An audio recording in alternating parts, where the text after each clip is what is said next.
Itin rong ina wasojo amayate kimakecho Iashula ramchitinye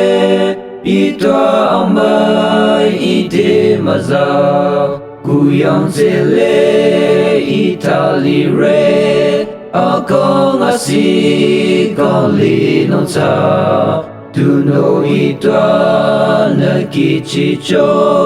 Limi apam kuirocho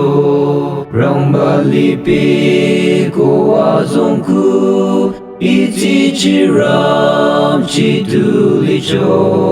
Tanong teking akong licho Ta itwa mairocho Kuyang tele italire Akong asikong linota Tundo itwa nakichicho Limi apam kuirocho